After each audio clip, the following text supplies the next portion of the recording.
Evet Mineciğim, domateslerimizi ekledik. Bir diş sarımsağımızı unutmuyoruz. Sarımsak olmazsa olmazımız. Tabii. Genelde sebze yemeklerinde ben sarımsak muhakkak kullanıyorum.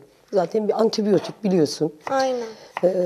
Onu hayatımızdan lütfen eksik etmeyelim. Hatta aslında geceleri böyle bir diş yemek lazım ama kokudan dolayı hepimiz biraz uzak kaçıyoruz ama sağlığımız için aslında çok iyi. Mineciğim, şimdi sağlık deyince aklıma ne geldi canımın içi biliyor musun? Ne geldi? Şimdi yıllardır benim öksürükle problemim vardı.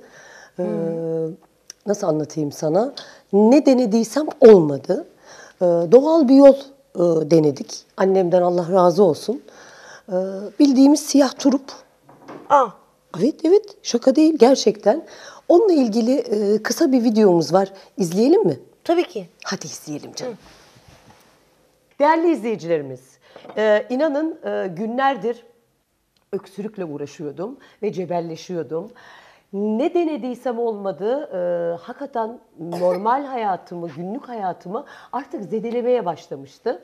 Her zaman da antibiyotik tabii ki kullanmak istemiyoruz. Hava değişimlerinden grip çok yaşadım bu sene maalesef. Dışarıda çekimler oluyor, o oluyor, bu oluyor. Lafı uzatmıyorum. Kara turp. İçi soyuyorsunuz, içini oyuyorsunuz. Oyduktan sonra içine bal döküyorsunuz. O bal yavaş yavaş onun suyuyla birlikte aşağı doğru süzülüyor. Siz de daha sonra buradan o balı alıp böyle yudumluyorsunuz.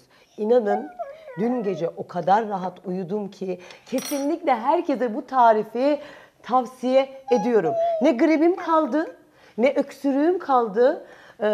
Maşallah diyorum, dünden beri rahat nefes alabiliyorum.